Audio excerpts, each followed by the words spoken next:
நீங்கள் கேட்டு ரசித்துக் கொண்டிருப்பது சென்னை எஃப்எம் ரெயின்போ 101.4. இங்கு எல்லாமே செமதூளு. இனி கேட்க இருக்கும் நிகழ்ச்சி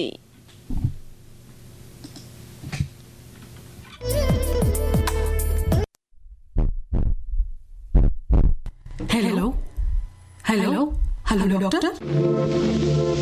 ஹலோ டாக்டர்.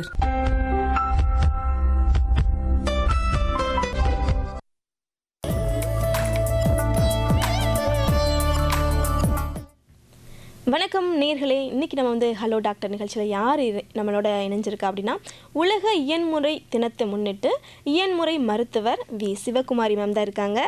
வணக்கம் மேம். வணக்கங்க. வணக்கம் மேம். உங்களை பற்றி சொல்லுங்கள் மேம். என் பெயர் சிவகுமாரி. நான் அரசு குழந்தைகள் மருத்துவமனையில் எக்மூரில் கடந்த 8 வருடங்களாக பணிபுரிகிறேன். அதற்கு முன்னதாக அரசு புனர்வாழ்வு மருத்துவ மையம், ரீஹாபிலிட்டேஷன் மெடிசன் சொல்லுவாங்க, காலேஜ் ஆஃப் ஃபிசியோதெரப்பி, அதில் ஒரு 25 இயர்ஸ் ஒர்க் பண்ணியிருக்கேன். ஸோ இந்த நிகழ்ச்சியில் இந்த தினத்தில் என்னுடைய சொந்தங்களாகிய எண்முறை மருத்துவர்களுக்கு இந்த நன்னாளில் என்னோட இதயம் கனிந்த நல்வாழ்த்துக்களை தெரிவித்துக் கொள்கிறேன். கண்டிப்பாக மேம். இப்போ உலக இயன்முறை மருத்துவ தினம் இருக்குல்ல மேம், இதை வந்து நம்ம எதுக்காக, இதுக்கான பர்பஸ்னு ஒன்று இருக்கும்ல, இப்போ நம்ம கொண்டாடிக்கிட்டு வர்றோம்ல, இதை பற்றி நீங்கள் சொல்லுங்கள் மேம். ஒவ்வொரு வருடமும் ஒரு தீம் வைப்பாங்க. தீம்னா கருப்பொருள். போன வருஷம் ஆர்த்ரைட்டிஸ் வச்சாங்க. இந்த வருஷம் வந்து ஹெல்த்தி ஏஜிங்னு வச்சுருக்கோம். ஹெல்த்தி ஏஜிங்னா நம்மளோட இப்போ அட்வான்ஸ் மெடிக்கல் டெக்னாலஜி வர வர உங்களுக்கு மார்ட்டாலிட்டி ரேட்டு வந்து அது குறைஞ்சிட்டு ஏஜிங் அதிகமாகுது. அப்போல்லாம் வந்து வைத்தியத்துக்கு கிராமப்புறங்களில் நகர்ப்புறத்தில் இருக்கிறவங்க மட்டும்தான் போவாங்க. ஏதாவது ஒன்றுனா வயசாகிடுச்சு உடம்புக்கு முடியல அப்படி விட்டுருவாங்க. இப்போ அப்படி கிடையாது. அட்வான்ஸ் இருக்க யாராக இருந்தாலும் கிராமத்தில் அப்கிரேடட் பிஹெச்லாம் வந்துட்டதுனால ஏதாவது ஒரு விஷயம்னாலும் உடம்பு பெரியவங்களுக்கு முடியலன்னா போகிறாங்க, வைத்தியம் பண்ணிக்கிறாங்க, நல்லாயிடுறாங்க. ஸோ அவங்களோட லைஃப் எக்ஸ்பெக்டன்சி அதிகமாகுது. அப்படி அதிகமாகும் போது அவங்களுக்கு நம்ம கேர் கொடுக்கறது சமுதாயத்தில் ஒரு இயன்முறை மருத்துவரோட பங்களிப்பு வந்து ரொம்ப பெரிதும் இன்றியமையாதது. ஸோ இதில் வந்து ஹெல்த்தி ஏஜிங் அப்படின்னு சொல்கிறது எப்படின்னா, இந்த வயசானவங்களுக்கு பேலன்ஸு, விஷுவல் ப்ராப்ளம், மெடிசன்ஸ் கொஞ்சம் எடுக்கிறதுனால ஒரு மயக்கம் இதெல்லாம் இருக்கும்போது உங்களுக்கு வந்து ஃப்ரீக்வெண்ட் ஃபாலுங்கிறது it is quite common. So how to prevent fall, அதுதான் மெயினாக வந்து நம்ம வந்து ப்ரொமோட் பண்ணுறோம். எப்படி விழாமல் கவனமாக நடக்கணும், அதுக்கான தசைகளையும் ஜாயிண்ட்டையும் ஸ்டெபிலிட்டியும் நம்ம எப்படி இம்ப்ரூவ் பண்ணி ஸ்டாமினாவோட நம்ம இருக்கணும். அது ஃப்ரையலிட்டிங்கிறது வந்து ஒரு 5 காரணம். ஐசோலேட்டடாக இருக்கிறாங்க, அதான் பலகீனம் தமிழில் சொன்னால். அவங்க வந்து எப்படி வந்து ஐசோலேட்டடாக இருக்காங்க, ஃபேமிலியில் வந்து அவங்கள நிராகரிக்கப்படுவாங்க, வெள்ளாஃபா இல்லைன்னா நிராகரிக்கப்படுவாங்க நம்ம நாட்டில். அதுக்கப்புறம் அவங்களுக்கு வந்து என்டியூரன்ஸ் கெப்பாசிட்டி, சின்ன வயசில் வேலை செஞ்ச மாதிரி சஸ்டைனபிளாக செய்ய முடியாது.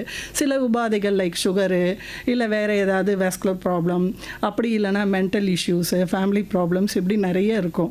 ஸோ இதனால் இந்த ஃப்ரையலிட்டி வருது. அதை வந்து நம்ம அவங்க ஃபேமிலியில் ஒருத்தர் மாதிரி அவங்கள ட்ரீட் பண்ணும்போது நம்ம ட்ரீட்மெண்ட் மட்டும் ஃபிசியோதெரபிஸ்ட் கொடுக்காம அவங்களோட ஹிஸ்ட்ரி கேட்டு அதுக்கு தகுந்த மாதிரி மன அளவுலையும் அவங்கள accepting the ageing it is not a factor, மனசை இளமையாக வச்சுக்கணும், முதுமையிலையும் நம்ம இளமையாக வாழ்க்கையை நடத்தலான்னு சொல்லிட்டு கைடன்ஸ் பண்ணி தேவையான mobility, balance and refit in to the society பண்ணுறது வந்து ஒரு இயன்முறை மருத்துவரோட தலையாய கடமை. அதை தான் நாங்கள் இந்த வருஷம் கருப்பொருளாக ஃபோக்கஸ் பண்ணிகிட்ருக்கோம். Super ma'am. இப்போ நீங்கள் வந்து குழந்தைகள் ஹாஸ்பிட்டல்லேருந்து தான் இப்போ ஒர்க் பண்ணிட்டு இருக்கீங்க. இப்போ அந்த குழந்தைகள் பெரியவங்க இப்போ 2 பேத்துக்குமே வந்து வேறுபடும் இல்லையா ஃபிசியோதெரப்பி, அதை பற்றி நீங்கள் சொல்லுங்கள் மேம். நம்ம எக்ஸசைஸ் எல்லாமே தெரப்பியூட்டிக்காக தான் பண்ணுறோம். பெரியவங்களுக்கு பண்ணும்போது வந்து பேசிக்காக இப்படி பண்ணுங்க அப்படி பண்ணுங்க நம்ம கற்றுக் கொடுத்தாலோ அவங்க வந்து ஈஸியாக ஃபாலோ பண்ணிவிட்டு மைண்ட் செட் வச்சு டார்கெட் ஓரியன்டாக ஹோம் ஒர்க்கும் பண்ணிட்டு வந்து நெக்ஸ்ட் ரெப்படிஷன் வரும்போது இம்ப்ரூவ்மெண்ட் வரும். அது பெராலிட்டிக் லீஷனாகவும் இருக்கலாம், இல்லை ஜென்ரல் கழுத்து வலி, தலைவலி, கால் வலி, இப்படி ஏதாவது இருக்கலாம், பேக் பெயின் இப்படி இருக்கலாம். ஆனால் குழந்தைங்களை ட்ரீட் பண்ணும்போது it is a challenging job. நாங்கள் குழந்தைகள் ஹாஸ்பிட்டலில் வேரியஸ் எயில்மெண்ட்க்கு பிறந்த 2 நாள் குழந்தையிலிருந்து 12 வயசு வரைக்கும் which can we extend up to 15 years வரைக்குமே நம்ம சர்வீஸ் கொடுத்துட்ருக்கோம். அப்போ அந்த குழந்தைங்க நம்ம இழுப்புக்கு நமக்கு வந்து எக்ஸசைஸ் பண்ண வரமாட்டாங்க, அவங்களுக்கு மூடும் இருக்காது. ஸோ அப்போ வந்து நம்ம குழந்தைங்களாக மாறி அவங்களுக்கு ஆன எக்ஸசைஸ்ன்னு இல்லாமல் டார்கெட் ஓரியன்ட் ப்ளே தெரப்பியாக வந்து நமக்கு வேண்டிய ஒர்க்கை அவங்கக்கிட்டேருந்து எக்ஸ்ட்ராக்ட் பண்ணுற டெக்னிக் ஒரு இயன்முறை மருத்துவருக்கு தெரிஞ்சிருக்கணும். அப்போ தான் நம்மளோட ட்ரீட்மெண்ட்டில் நம்ம சக்ஸஸ்ஃபுல் சக்ஸஸ்ஃபுல்லாக அவங்கள கொண்டு வர முடியும் குழந்தைங்கள. அதுவும் especially when you treat burns cases, தீக்காயெல்லாம் வீட்டில் இந்த குழந்தை தவழும் போது பார்த்தீங்கன்னா ஓடி போய் சாம்பாரை ஊற்றிக்கும், ரசத்தை ஊற்றிக்கும், இல்லை சுடுதண்ணி அம்மா குளிக்க வைக்கும்போது பாத்ரூம், இந்த மாதிரி தீக்காய குழந்தைங்களை பண்ணும்போது நம்ம கொலேஜன் வந்து அப்ளை பண்ணிவிட்டு டாக்டர் சர்ஜிக்கல் யூனிட்டில் நம்மள்கிட்ட வரும்போது குழந்தை கத்துன்னு கத்தும். ஸோ குழந்தை கத்துதேன்றதுக்காக நம்ம விட முடியாது. ஸோ அதனால் இந்த குழந்தைங்களுக்கு வந்து நம்ம எக்ஸசைஸ் பண்ணி அவங்கள நியர் நார்மல் கொண்டு வர்றதுங்கிறது ஒரு பெரிய ஜாப் தான். ஸோ இந்த மாதிரி வந்து குழந்தைங்களுக்கு ட்ரீட் பண்ணும்போது ரொம்ப ரொம்ப பொறுமை தேவைப்படும். பெரியவங்களுக்கு பண்ணுற மாதிரி இல்லை. ஏன்னா அவங்க புரிஞ்சுக்கவும் மாட்டாங்க, ஹோம்ஒர்க் பண்ணவும் மாட்டாங்க. ஸோ குழந்தைங்களை ட்ரீட் பண்ணுறதே ஒரு சேலஞ்சிங்கான விஷயம். ஆனால் அந்த குழந்தை நல்லா ஆயிடுச்சுன்னா நீ வந்து இதை ரிப்பெட்டிட்டிவாக பண்ணு நம்ம சொல்ல வேண்டாம். அவங்களே வந்து சிஸ்டமேட்டிக்காக ஆட்டோமேட்டிக்காக ஃபங்க்ஷனல் ஆக்டிவிட்டியில் இறங்கிடுவாங்க. ஆனால் பெரியவங்களை விட குழந்தைங்களுக்கு தான் சீக்கிரம் இம்ப்ரூவ்மெண்ட் வரும். சரிங்களா? ஏன்னா அந்த டிப்ரெஷன் அது இதெல்லாம் இருக்காது. மோர் ஓவர் பிளேஃபுல்லாக இருக்கணும், அவங்களுக்கு நிறைய டாய்ஸ் யூஸ் பண்ணணும். இந்த மாதிரி பண்ணும்போது குழந்தைங்களையும் நம்ம நல்லாவே ட்ரீட் பண்ணலாம். ஸோ ஃபிசியோதெரப்பிங்கிறது வந்து ஃப்ரம் பீடியாட்ரிக் டு ஜீரியாட்ரிக். எங்களோட சர்வீஸ் வந்து நிக்கு பேபி இல்லை அந்த பச்சிளம் சிசு குழந்தைகளில் ஏதாவது ஒரு அப்நார்மாலிட்டி இருக்குன்னா அப்பயே நம்மளோட ப்ரோக்ராம் ஆரம்பிச்சிருது. அப் டு ஜீரியாட்ரிக், வயதான முதியவர்கள் அண்ட் பெட்ரிடன். அவங்களுக்கு பெட்ரிடன், இவங்க லைஃப் அவ்வளோதான். ஒரு ஆன்காலஜியில் ஒரு புற்றுநோயியலில் நிறைய பிரச்சனை இருந்து பேலியேட்டிவ் ட்ரீட்மெண்ட்டுன்னு கொடுக்குறாங்கன்னா அப்போ கூட நம்ம ஃபிசியோதெரபிஸ்டோட ரோல் வந்து ரொம்ப ரொம்ப இந்த சமுதாயத்தில் ஒரு முக்கியமான விஷயமா இருக்கிறது. கண்டிப்பாக மேம். இப்போ அந்த குழந்தைகளுக்குன்னு சொன்ன உடனே நம்ம ஆட்டிசம் சொல்கிறோம்ல மேம், ஆமாம், அந்த குறைபாடை வந்து நீங்கள் எப்படி மேம் கண்டுபிடிப்பீங்க? ஆட்டிசமா அது ஒரு சேலஞ்சிங் விஷயம். ஒரு 2 டிகேட்க்கு முன்னாடி, 20 வருஷத்துக்கு முன்னாடி ஆட்டிசம் பற்றி நிறைய தெரிஞ்சாலும் கிராமப்புறங்களில் வந்து அப்படியே விட்டுருவாங்க. ஆனால் இப்போ அப்படி இல்லை. இப்போ நல்ல அவேர்னஸ் வந்திருக்கு. அதனால் மருத்துவமனையில் கவர்மெண்ட் ஹாஸ்பிட்டல்லாம் ஈஸியாகவே அவங்க நாடுறாங்க. இது தெரியாதவங்க தான் ப்ரைவேட்டில் போகும்போது லேட்டாக ப்ரீ ஸ்கூலிங் டைமில் 3 வயசு 4 வயசு போவாங்க. அப்படி போகாமல் ஆட்டிசத்தோட அறிகுறிகள் இருக்குது. அந்த அறிகுறிகள் நான் 2-3 சிம்பிளாக சொல்கிறேன். நம்மளோட மைல்ஸ்டோன் குழந்தை வளரும் போதே ஐ கான்டாக்ட் இருக்கும், சோஷியல் ஸ்மைல் இருக்கும், பை காலிங் நேம் வந்து குழந்தை திரும்பி பார்க்கணும். அதுக்கப்புறம் அந்த குழந்தை வந்து கொஞ்சம் வளர்ந்து மைல்ஸ்டோன் ஒரு 10 மாதத்தில் கூப்பிட்டா சரியாக திரும்பி பார்க்காது, ஐ கான்டாக்ட் இருக்காது. அதுக்கப்புறம் வந்து தனியாக உட்காந்து விளையாடும். பெக்யூலியர் சவுண்ட் லைக் டேப்பிங் மாதிரி கை தட்டுறது இல்லை சவுண்டு எழுப்புறது அப்படி இருக்கும். சோஷியல் இன்ட்ராக்ஷனாக நீங்கள் ஒரு கல்யாண வீடு இல்லை ஒரு பொது இடத்துக்கு போச்சுன்னா குழந்தை மிங்கிள் ஆகாமல் it use to cry. So நாங்கள் எங்களோட ஹாஸ்பிட்டலில் வந்து சைல்டு டெவலப்மெண்ட் சென்டர்னு வச்சுருக்கோம், சைல்டு கைடன்ஸ் கிளினிக்னு இருக்குது. ஸோ இதில் வந்து குழந்தைகள் பிறந்து மெட்டர்னிட்டி ஹாஸ்பிட்டல் இருந்து ஏதாவது அப்நார்மல் டீவியேஷன் இருந்ததுன்னா நம்ம கிட்ட வருவாங்க. ஸோ இந்த கிளினிக்கில் நம்ம வந்து கவர்மெண்ட் செட்டப்பில் அரசு மருத்துவமனையில் பணிபுரிகிற டாக்டர்ஸ் ஆகட்டும் சரி, மற்றவங்க எங்களோட டீம் மெம்பர்ஸ் ஆகட்டும் சரி, ஈஸியாக சீக்கிரம் கண்டுபிடிச்சிருவோம். ஸோ நார்மல் மைல்ஸ்டோன் வருதுன்னா ஒரு 1.25 வயசுக்கே அந்த குழந்தை ஆட்டிசம் நமக்கு தெரிஞ்சிடும். ஸோ இது வந்து அர்பன் ஏரியாவில் அவ்வளோவா தெரியறதில்ல, நகர்ப்புறங்களில். ஏன்னா வந்து அம்மாங்கள்லாம் வந்து இந்த கூட்டு குடும்பத்தில் நம்ம இல்லை. இப்போ எல்லாரும் ஒர்க் பண்ணுறாங்க, ஐடியில் இருக்காங்க, பிஸியாக இருக்காங்க, 2 பேர் ஏர்ன் பண்ணுறாங்க. அப்போ அந்த குழந்தைய பார்த்துக்கலாமல் மொபைலை எடுத்துக்கிட்டு உட்காந்துக்கிறாங்க, அவங்களுக்குன்னு ஒரு உலகம். ஸோ அந்த இன்ட்ராக்ஷன் குறையுது. ஸோ இந்த மாதிரி இருக்கிற சூழ்நிலையில் நம்ம சீக்கிரமாக அவங்க ஏதாவது பிரச்சனை குழந்தைக்கு இருந்து அரசு மருத்துவமனையை இப்படி குழந்தைகள் ஹாஸ்பிட்டலில் நாடினா இங்கே நம்ம சீக்கிரம் கண்டுபிடிச்சி அவங்களுக்கு அந்த interaction, how to interact with the society, எப்படி வந்து ஐ கான்டாக்டை மெயின்டைன் பண்ணணும், குழந்தை தன்னோட பேரை கூப்பிட்டா திரும்பி பார்க்கணும், மீனிங்ஃபுல்லாக ப்ளே பண்ணணும், ஒரு பொருளை கையில் வச்சு விளையாடணும், இந்த மாதிரிலாம் தெரப்பியூட்டிக் டெக்னிக்ஸ் இருக்குது. அதை கொடுத்தோம்னா அவங்களையும் நியர் நார்மல் சில்ட்ரனாக கொண்டு வந்துடலாம். By the right time of ஸ்கூலிங்கில் அவங்கள போடலாம். இதெல்லாம் எப்படி தெரப்பியால் சாத்தியம்னு நீங்கள் பார்த்தீங்கன்னா, அவங்களுக்கு வந்து இந்த பிரெயின் வளர்றதே ஆஸ் பர் த சயின்ஸ் வந்து பிறந்த குழந்தையிலிருந்து 6 வருஷம் 5 to 6 வருஷத்தில் தான் பிரெயின் பேரண்ட் கம்மியமாக நல்ல மெச்சூரிட்டி கிடைக்கும். அப்போ லேர்னிங் வந்து நம்ம என்ன கொடுத்தாலும் இன்புட்டை ரிசீவ் பண்ணிக்கும். நம்ம லேட்டாக வந்து ஒரு ஆட்டிசம் சென்டருக்கு வரும்போது அவங்களோட கிராஸ்பிங் கெப்பாசிட்டி குறையும். ஸோ அதனால தான் இந்த கவர்மெண்ட்டில் வந்து இயர்லி இன்டர்வென்ஷன் ப்ரோக்ராம்னு நம்ம ஒன்று பண்ணுறோம். ஸோ அதில் இந்த குழந்தைங்களை வந்து இயர்லி ஸ்க்ரீனிங்லேயே நம்ம கண்டுபிடிச்சிட்டா அவங்கள வந்து நல்ல ஐக்யூவோடையே நார்மல் ஸ்கூலிங்லேயே போடலாம். அந்த மாதிரி என்னோட சர்வீஸ்லேயே ட்வின் குழந்தைங்க 2-3 கேகே நகரில் வேளாங்கண்ணிங்கிற ஸ்கூலில் ஹையர் செகண்டரி ஸ்கூல், அது இங்கிலீஷ் மீடியம் ஸ்கூல் தான், அதில் அவுட்ஸ்டாண்டிங்காக படித்து வெளியில் வந்தவங்களும் இருக்கிறாங்க. ஸோ ஆட்டிசம்ங்கிறது வந்து ஒரு நரம்பியல் கோளாறு. அது வந்து கற்றல் குறைபாடு தான், ஆனால் அது ஒரு நோய் கிடையாது. ஆனால் பேரண்ட்ஸ் பொறுமையாக எங்களோட இன்ட்ராக்ட் பண்ணிவிட்டு அவங்க அந்த குழந்தைக்கு ஒர்க் அவுட் பண்ணால் அந்த பாப்பாவையும் ஒரு சொசைட்டியில் ஃபிட் பண்ணுறதுக்கு நல்லாவே நிறைய வாய்ப்பு இருக்குது, முடியும். கண்டிப்பா கண்டிப்பா இதுதான் ஆட்டிசம். கண்டிப்பா மேம். நேர்கள் வந்து உங்கள்கிட்ட பேச நினைப்பாங்க, அதனால நம்ம வந்து எண்களில் வந்து சொல்லணும் அவங்களுக்கு. சொல்லுங்க. இப்போ நேர்கள் வந்து அழைக்க வேண்டிய எண்கள் 29860038 மற்றும் ஒரு எண் 29520554. சென்னையை தவிர மற்ற மாவட்டங்கள் வந்து முன் இணைப்பாக 044. மறுபடியும் சொல்லிக்கிறேன் மேம். முதல் எண் வந்து 29860038 மற்றும் ஒரு எண் 29520554. இப்போ வந்து ஹீமோஃபிலியா குறைபாடு சொல்கிறாங்களா மேம், அது ட்ரீட்மெண்ட் எப்படி மேம் நீங்கள் கொடுக்குறீங்க? அதில் வந்து ஹீமோஃபிலியாங்கிறது வந்து ஒரு இரத்த கசிவு, ஒரு காயம் ஏற்பட்டால் இரத்த கசிவு உடனே நிற்காது, 5 to 10 மினிட்ஸில் நிற்கணும். அப்படி நிற்காது. அதுக்கு வந்து குருதியில் இருக்கிற காரணி தான் குறைபாடு. ஃபேக்டர் 8 ஃபேக்டர் 9ன்னு சொல்லுவோம். அந்த குறைபாடு இருந்தால் இந்த ஹீமோஃபிலியா வரும். ஸோ அதனால் வந்து ஜாயிண்ட் இன்வால்மெண்ட்டு, மசில் இன்வால்மெண்ட் வந்து அவங்களுக்கு கிரிப்ளிங் டிஃபார்மிட்டிலாம் நம்மளோட டெக்னாலஜி, இந்த அட்வான்ஸ் மெடிக்கல் இது வராத முன்னாடி இருந்தது. இப்போ அப்படி இல்லை. அரசு குழந்தைகள் மருத்துவமனையில் 1 வயசுலேருந்து 1.5 வயசுக்குள்ளேயே அதை கண்டுபிடிச்சிட்டு 15 வருஷம் வரைக்கும் நம்ம சர்வீஸ் ப்ரொவைட் பண்ணுறோம். இந்த சர்வீஸை 2ஆக எடுக்கலாம். ஒன்று மெடிக்கல் சர்வீஸு, அதை ஹெமட்டாலஜிஸ்ட்னு சொல்லுவாங்க, ரத்தம் சார்ந்த நோய்களுக்கான வைத்தியம் கொடுக்கக்கூடிய சிறப்பு குழந்தைகள் மருத்துவர். அவங்க அந்த அக்யூட்டாக இருக்கிற ப்ராப்ளத்தை வந்து சால்வ் பண்ணி ஃபேக்டர் ரீப்ளேஸ்மெண்ட்டோ அந்த மாதிரி மருந்துகள் கொடுத்து சரி பண்ணுவாங்க. ஆனால் அது மட்டும் பத்தாது. அந்த ப்ளீடிங் நின்றுட்டாலும் அடிஷன்ஸ் ஃபார்ம் ஆகி ஜாயிண்ட்டை மொபிலைஸ் பண்ண முடியாது, மசில் வீக்காக இருக்கும், ஸ்டெபிலிட்டி கம்மியாக இருக்கும். அந்த மாதிரி சமயத்தில் நமக்கு ஃபிசியோவுக்கு ரெஃபர் பண்ணுவாங்க. அப்போ நம்ம வந்து அக்யூட் ஸ்டேஜில் என்ன ட்ரீட்மெண்ட்டு, அதுக்கு அடுத்து வர ஸ்டேஜில் என்னன்னு 2ஆக பிரிச்சுக்கலாம். அக்யூட்டுங்கும்போது ப்ரொடெக்ஷன் டு த ஜாயிண்ட்டு, அதாவது எப்படி ஜாயிண்ட்டை வந்து ஃபங்க்ஷனல் பொசிஷனில் வைக்கணும், ஏதாவது ஸ்ப்ளிண்டிங் தேவையா, சப்போர்ட் வேணுமா, அந்த மாதிரி, அதுதான் ப்ரொடெக்ஷன். அதுக்கப்புறம் ஐஸ் அப்ளிகேஷன், அதுக்கப்புறம் கம்ப்ரெஷன், ஃபர்தராக ஸ்வெல்லிங் வராமல் இருக்கிறதுக்கு கம்ப்ரெஷன், அதுக்கப்புறம் எலிவேஷன். இதுதான் அக்யூட் மேனேஜ்மெண்ட்டு. அதுக்கப்புறம் வந்து கொஞ்சம் பெயின் எல்லாம் ஒரு 50% கொஞ்சம் குறைஞ்சதுக்கு அப்புறம் நிறைய ஃபிசியோ டெக்னிக் இருக்குது. அந்த மசில் ஜாயிண்ட்டை மூவ் பண்ணாமையே தசைக்கு மட்டும் பயிற்சி பண்ணுற ஐசோமெட்ரிக் எக்ஸசைஸ் சொல்லுவோம். அப்புறம் ஜாயிண்ட்டை மொபிலைஸ் பண்ணுறது, இவங்களுக்கெல்லாம் பெயின் வந்து ஒரு ஃபேக்டராக இருக்கும், ஸ்வெல்லிங் ஒரு ஃபேக்டராக இருக்கும்.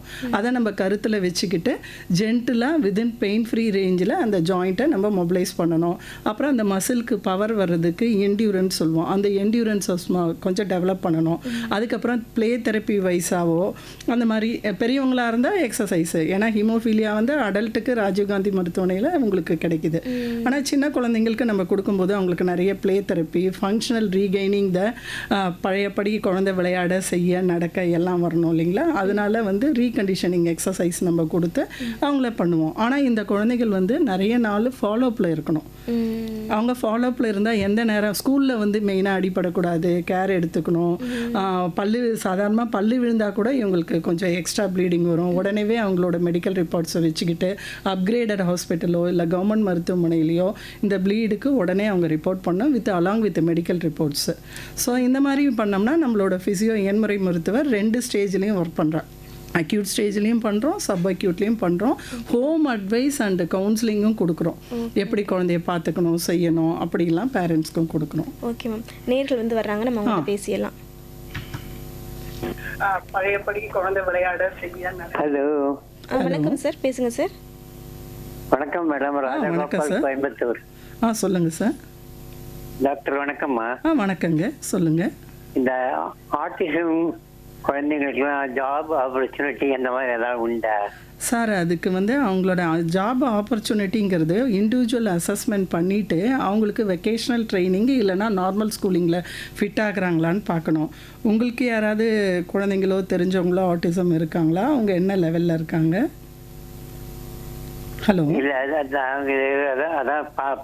அப்படி இருந்தால் உங்கள் கான்டாக்ட் பண்ணலாம் இல்லையா? ஆமாம் சார். ஏன்னா நம்மளோட இதில் வந்து ஸ்பெஷலாக ஒகேஷ்னல் ட்ரைனிங்னு இருக்குது. அவங்களோட ஐக்யூவை அசஸ் பண்ணி அவங்க எந்த கேடரில் வராங்கன்னு பார்த்து அதுக்கு அப்ராப்ரியேட்டட் ஜாபு ட்ரைனிங் கொடுக்கறது எல்லாமே இருக்குது. கிண்டியில் ஒரு சென்டர் வந்து வெக்கேஷனல் ட்ரைனிங் சென்டர் வந்து இருக்குது. நம்ம வந்து அவங்க தனியாக அவங்கள மேனேஜ் பண்ணி சோஷியலாக இன்ட்ராக்ட் பண்ணுவாங்களான்னு அந்த இவால்வேட்டர் வந்து அசஸ் பண்ணுவாங்க. கிளினிக்கல் சைக்காலஜிஸ்ட் அசஸ் பண்ணிவிட்டு இவங்க இது மாதிரி போகலான்னு சஜஷன் கவுன்சிலிங் கொடுப்பாங்க. அப்படி இருந்ததுன்னா அவங்களாலையும் ஒர்க் பண்ண முடியும். ஈவன் டவுன்ஸ் பேபி கூட கொஞ்சம் பிரச்சனை தான் இருக்குது, அவங்களும் வந்து பண்ணுறாங்க. ஆட்டிசம் குழந்தைங்களும் பண்ண முடியும். நான் கொஞ்ச நேரத்துக்கு முன்னே சொன்னேன் இல்லைங்களா, 10th வரைக்கும் 2 பசங்க நல்லா படித்தாங்க ஒரு ப்ரைவேட் ஸ்கூல்லையே. ஏன்னா வந்து வேளாங்கண்ணிங்கிறது வந்து கவர்மெண்ட் ஸ்கூல் கிடையாது இல்லைங்களா, அசோக் நகரில் இருக்குது. அங்கே என்னோடய பேஷண்ட்ஸே படித்தாங்க வந்தாங்க. அதனால் நீங்கள் கவலைப்படாதீங்க, புட் யுவர் எஃபர்ட்டு. ஒரு கிளினிக்கல் சைக்காலஜிஸ்ட் இல்லைனா சைல்டு கைடன்ஸ் சென்டர் போங்க. அவங்க உங்களை இவால்வேட் பண்ணிவிட்டு உங்களோட அந்த குழந்தையோட கெப்பாசிட்டிக்கு தகுந்த மாதிரி உங்களுக்கு அட்வைஸ் பண்ணுவாங்க. அப்போ அவங்களால சக்சீட் பண்ண முடியும். ஓகேவா சார்? அடுத்த நேர்கிட்ட பேசலாமா? ஹலோ, வணக்கம் டாக்டர். வணக்கம் வணக்கம், சொல்லுங்க, நல்லா இருக்கீங்களா? நான் நல்லா இருக்கேன். திருவண்ணாமலை மாவட்டம் தேசூர் மட்டம் கிராமத்துல கந்தசாமி பேரு. சொல்லுங்க. எனக்கு ஏஜ் 64ங்க. சரிங்க. ஸ்ட்ரோக் அட்டாக் ஆகி 3 வருஷம் ஆகுதுங்க. சரிங்க.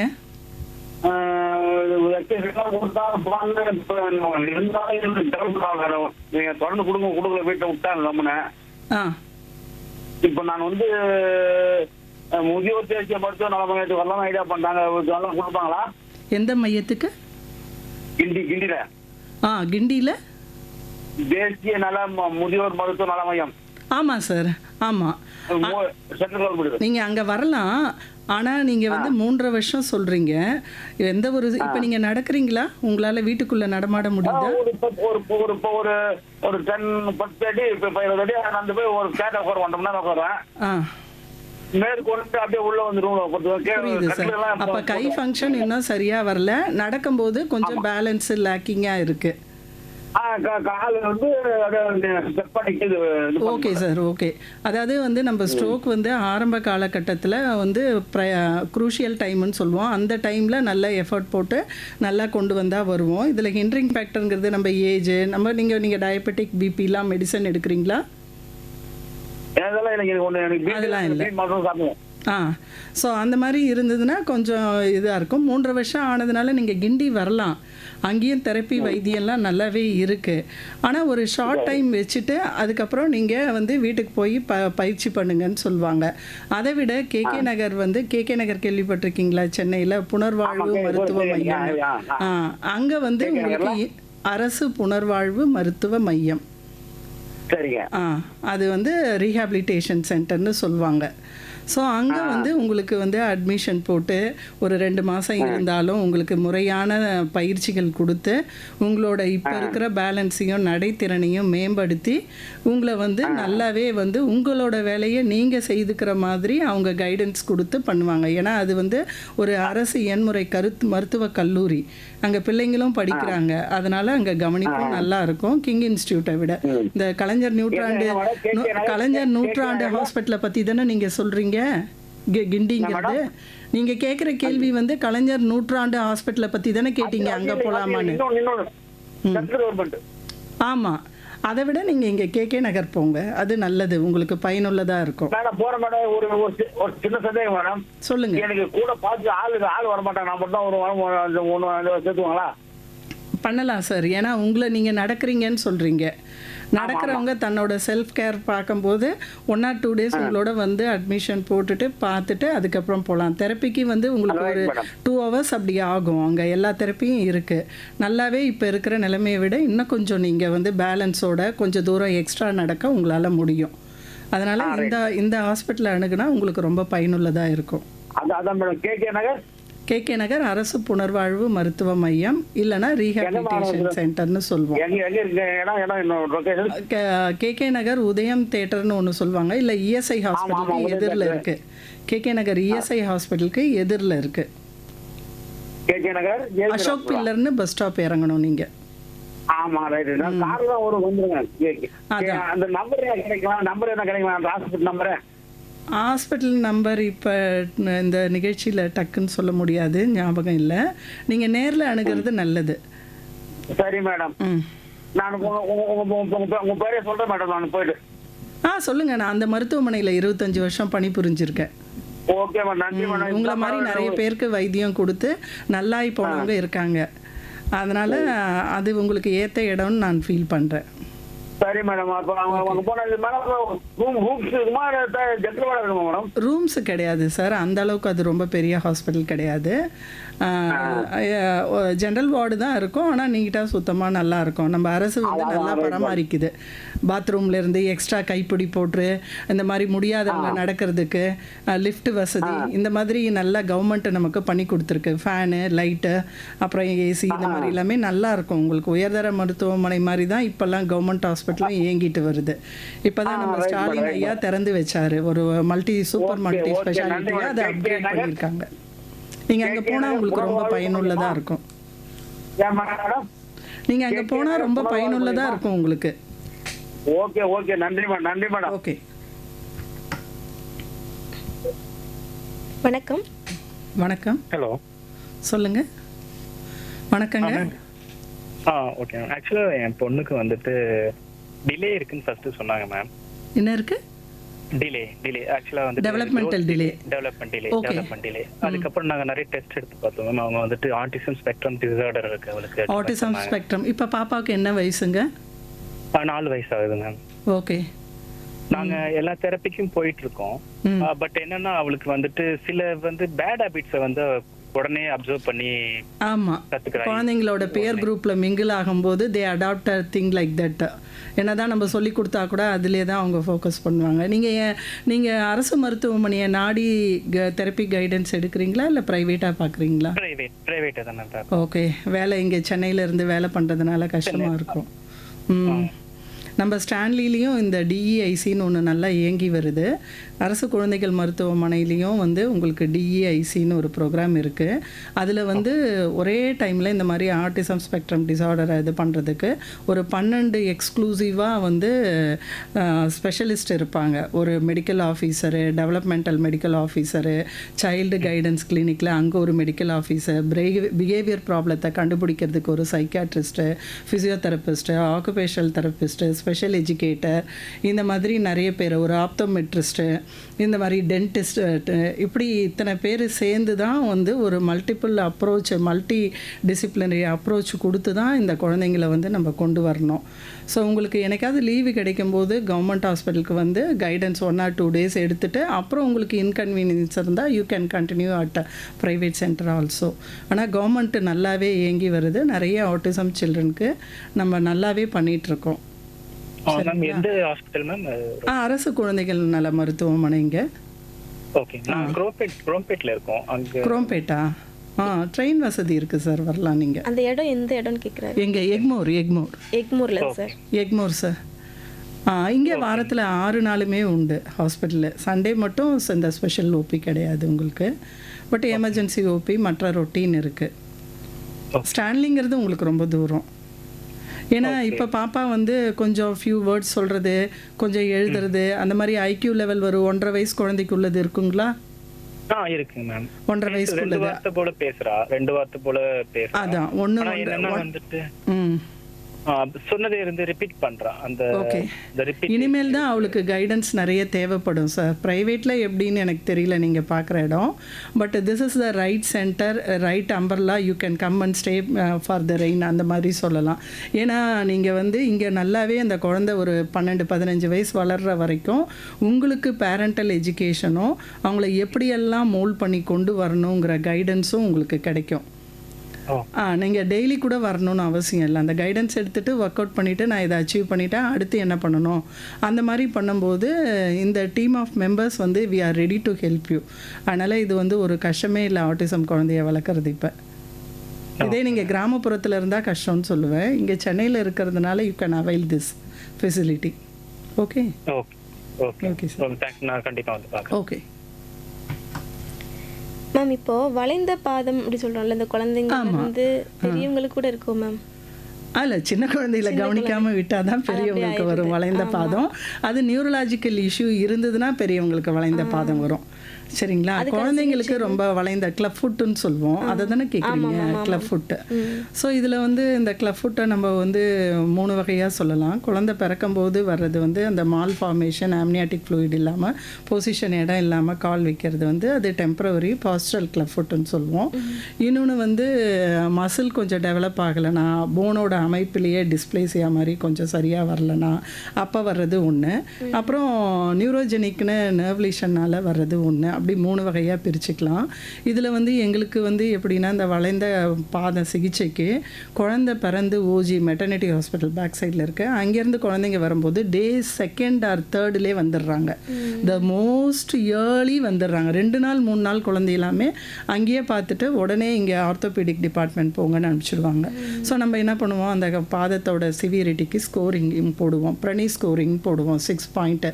அதில் எந்த லெவலில் அந்த குழந்தை இருக்குன்னு பார்த்துட்டு அதுக்கு எத்தனை மாவுக்கட்டு தேவைப்படும் அப்படின்னு சொல்லி நம்ம வந்து மேனிப்புலேஷன் கொடுத்துட்டு, மேனிப்புலேஷன்னா சிறப்பு ஸ்ட்ரெச்சிங் எக்ஸசைஸ், அது குழந்தைக்கு தகுந்த மாதிரி அதை கொடுத்து கொஞ்சம் நியர் நார்மல் வர வச்சு ஒரு காஸ்டிங்கு, அப்புறம் ஒரு 15 நாள் கழித்து திருப்பி ஒரு காஸ்டிங். இதெல்லாம் ஆர்த்தோபீடிக் டாக்டர் போடுவாங்க, எலும்பு முறிவு வைத்தியர் போடுவாங்க. அந்த காஸ்ட் எடுத்த பிறகு திருப்பி ரீஸ்கோரிங் பண்ணி திருப்பி எக்ஸசைஸ் பண்ணி இப்படி பண்ணுவோம். ஸோ இந்த ஸ்கோர் வந்து மேக்ஸிமம் 6, உங்களுக்கு 0.51 வரும்போது உங்களுக்கு நாங்கள் பிரேஸ் கொடுப்போம். இதெல்லாமே வந்து சின்ன குழந்தையாக இருக்கும்போது வரும்போது அந்த குழந்தை 1 year நடக்கிறதுக்குள்ளேயே கால் சரியாயிடும், 1-1.5 வயசுக்கு. அப்போ அந்த ஒரு 3-4 காஸ்டிங் போட்டதுக்கப்புறம் நம்ம வந்து ஏஎஃப் ஆங்கிள் ஃபுட் பிரேஸ்ன்னு ஒன்று இருக்குது, ஏஎஃப்பி பிரேஸ்ன்னு. அதில் ஒரு கம்பி மாதிரி இருக்கும், 2 பாதம் இருக்கும். அந்த பாதத்தை வந்து கிராஜுவலாக நம்ம வளைச்சி நம்ம வந்து அந்த அட்ஜஸ்ட்மெண்ட்டுக்கு தகுந்த மாதிரி ஹீலிங்க்கு, சாஃப்ட் டிஷ்யூ ஹீலிங்க்கு தகுந்த மாதிரி அட்ஜஸ்ட் பண்ணி கொடுப்போம். இதை நைட்டில் குழந்தைக்கு ஒரு நாளைக்கு குறைஞ்சது 6லேருந்து 10 மணி நேரம் போடணும். எப்படி போடணும், போடும்போது கவனிக்க வேண்டியது என்ன, காலில் ஏதாவது வந்து லேசாக கண்ணி போகிற மாதிரி இருக்கா, இல்லை கரெக்டான ஷூ இருக்கா, பொசிஷன் கரெக்டாக அந்த ஃபுட்டை சரியாக வைக்கிறாங்களா, அதுக்கான மேலே இருக்கிற ஒரு காட்டன் சாக்ஸ் போடுறாங்களா, இந்த மாதிரிலாம் கைடன்ஸ் கொடுப்போம். ஸோ நம்மளோட தெரப்பி ப்ளஸ் இந்த பிரேஸை plus home advice and parental counselling and regular follow from the parent side, இதெல்லாம் இருந்தால் இந்த ப்ரோக்ராம் சக்ஸஸ்ஃபுல்லாக இந்த வளைந்த கணுக்கால் பாதத்தை வந்து சரி பண்ணிடலாம்.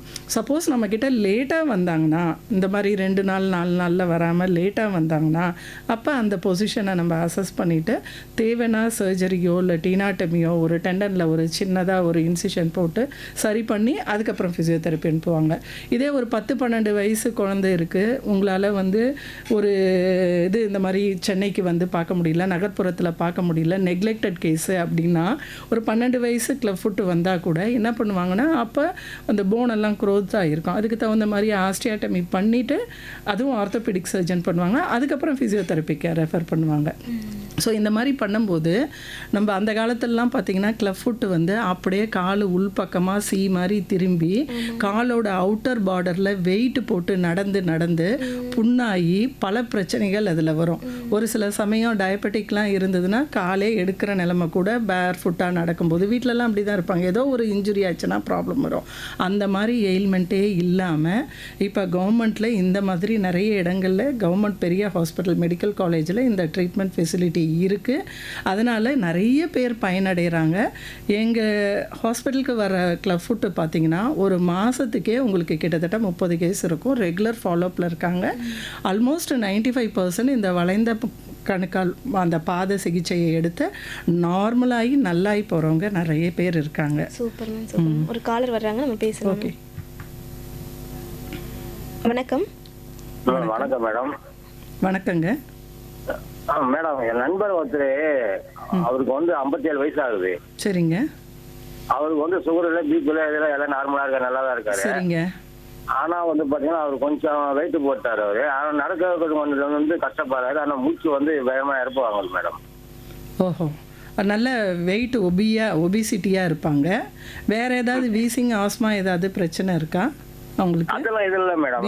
எல்லாமே ஹாஸ்பிட்டல் தான் பார்த்துருக்கான், நிறைய இடத்துல பார்த்துருக்கான். அது எந்த ட்ரபிளும் இல்லை, எந்த இது இல்லை. ஆனால் வந்து சுகர் நல்லா தான் சாப்பிட்றாரு, எல்லாமே இது பண்ணுறாரு. ஆனால் வந்து பார்த்தீங்கன்னா நடக்க மட்டும் முடியல மேடம். இப்போ ஒரு நேர் பேசினா என்ன வேலை செய்கிறாரு அவர் வந்து முதல்ல இதில் நம்ம வாட்டர் கம்பெனியில் வேலை பார்த்துருக்காரு. இப்போ அது வேலைலாம் செய்ய முடியல மேடம், வீட்டில் தான் இருக்காரு இப்போ. ஓஹோ, ஸோ வீட்டுக்கு நேரம் பேசினாரு இல்லைங்களா, ஒரு 10 அடி நடக்கும்போதுல ஆ அப்படின்னு அதே போல தான் மேடம் இவரும் இருக்காரு. ம் அதுதான் மேடம். ஆனா வந்து எக்ஸ்ரே எடுத்து பார்த்தோம், எல்லாம் இது பண்ணி பார்த்தோம், என்ன எதுவும் ட்ரபிளும் இல்லை, நல்லா இருக்கு அப்படின்றாங்க. ஓகே. ஆமா மேடம். அது எப்படி மேடம் அது? இல்லை, நடக்க முடியலன்னும் போது ஒன்று ஓவர் வெயிட்டாக இருக்கிறது, ரெண்டாவது வேலைக்கு போகாமல் வீட்டில் இருந்தாங்கன்னா ஒரு நெசசிட்டி இல்லைன்னா நம்ம கொஞ்சம் ரெஸ்ட் எடுக்க தான் நமக்கு தோணும். வேறு எந்த பிரச்சனையும் இல்லைன்னா கொஞ்சம் ரெகுலராக எக்ஸசைஸ் பண்ணிவிட்டு முறையான பயிற்சியை ஆரம்பத்திலேயே வீட்டில் கொஞ்சம் நடந்து கொஞ்சம் கொஞ்சமாக நடையை இன்க்ரீஸ் பண்ணி பழகினோம்னா எல்லாமே பாசிபிள். எந்த மெடிக்கல் ப்ராப்ளமும் இல்லைன்னு நீங்கள் சொல்கிறீங்க, சரிங்களா? ஆமாம், பிபி இல்லை, சுகர் இல்லை, வாஸ்குலர் ப்ராப்ளம் இல்லை, அந்த மாதிரி பெயின் இல்லை, பேக் பெயின் இல்லை, இந்த மாதிரி எதுவும் இல்லைன்னா ஒபிசிட்டி ஒரு காரணம், சரிங்களா? இல்லைன்னா இப்போ வந்து அவர் வந்து வேலை வந்து இப்போ 6 மாதம் மேடம் ஆகுது. இப்போ 6 மாதமா போய் வீட்டில் இருக்காரு. அதாவது வந்து கொஞ்சம் நடக்க முடியல, செய்ய முடியல அப்படின்றதுக்காக அவர் வந்து வேலைக்கு வேணான்ட்டு நிப்பாட்டிட்டாங்க. அம்பத்தில் தான் ஒர்க் பண்ணியிருக்காரு. ஓகே. ஆமா, அதனால வந்து நான் எப்படி பதிவு பண்ணலாம் மேடம்? நீங்க அம்பத்தூர்ல தான் இருக்கீங்கன்னா நம்ம ராஜீவ்காந்தி அரசு இங்க நாங்க ரெடி செங்கோட்டை அடுத்து கோணிமேட்ல இருக்கோம் நாங்க. அப்படிங்களா? செங்கோட்டை அடுத்து கோணிமேட்ல இருக்கோம். ஒரு தரம் வந்து நீங்க அந்த நடக்க முடியாததுக்கான காரணம் என்னன்ட்டு நம்ம கவர்மெண்ட் ஹாஸ்பிட்டலில் அணுகி நம்ம ஆர்த்தோபெடிக் டிபார்ட்மெண்ட்லேயோ இல்லை நியூராலஜி டிபார்ட்மெண்ட்லேயோ அணுகிட்டு என்ன காரணங்கிறத நம்ம தெரிஞ்சுக்கிட்டு அதுக்கு உரிய முறையில் வைத்தியம் பண்ணோம்னா சரியாக அவராலையும் முடியும். ரொம்ப வெயிட் இருந்ததுன்னா, வீசிங் ப்ராப்ளம் ஏதாவது இருந்ததுனாலும் இந்த மாதிரி நடையில் கஷ்டம் இருக்கும். 10 அடி நடந்தால் மூச்சு வாங்குதுன்னா உட்காந்துருவாங்க, அட்டம் பண்ண மாட்டாங்க. பார்க்கலாங்க, அங்கேயும் இதுக்கான காரணம் பார்த்துட்டு செய்யலாம். ஓகே. கவர்மெண்ட் ஹாஸ்பிட்டல் எல்லாம் பாத்துருக்கான், ஒரு 4 இடத்துல பாத்துருக்கான், கவர்மெண்ட் ஹாஸ்பிட்டல் பாத்துருக்கான், எதுவும் வந்து மூவ் ஆகல. இங்கே பார்க்கலாங்க, இங்கே எல்லா தரப்பான பிரச்சனைக்கும் இங்கே நம்ம வைத்தியம் கொடுக்குறாங்க புனர்வாழ்வு மருத்துவமனையில். பார்க்கலாம், நீங்கள் அங்கே அணுகணும். சரிங்க மேடம், கண்டிப்பாக. அடுத்த நேற்று பேசலாம். ஹலோ, வணக்கம் மேடம். வணக்கம் சார், சொல்லுங்கள். ஐடி பயணி பேசுகிறேன். சொல்லுங்கள். எனக்கு 21 வந்து டிசம்பர் மாதம் 19 மாடு முட்டி ஃபைனல் கார்டு அடிபட்டுடுது. ஓகே. புறம்பேட்டை ஹாஸ்பிட்டல்ல ஆபரேஷன் பண்ணி இப்போ கொஞ்சம் அப்படியே நடக்கிறேன் நல்லா. ஓகே. செக் வச்சு நடக்கிறா, கீழே உட்காந்து ஏந்துக்க முடியாது. பாதத்தில் உணர்வு இல்லாமல் ஆங்கிளில் கண்ட்ரோல் இல்லாமல் இருக்கா சார் உங்களுக்கு? சொல்லுங்க மேடம். உங்களுக்கு கஷ்டம் வந்து பாதத்தில் வந்து நடந்தால் உணர்வு கொஞ்சம் கம்மியாக இருக்குது, பாதத்தில் வந்து எரிச்சல் அந்த மாதிரி இருக்கா? அதெல்லாம் எதுவும் இல்லை மேடம். அதெல்லாம் இல்லை. வெறும் காலம் நடந்தா ஒரு சின்ன பட்டாணி அளவு இருந்தா கூட அப்படியே உறுத்துது, நடக்க முடியல.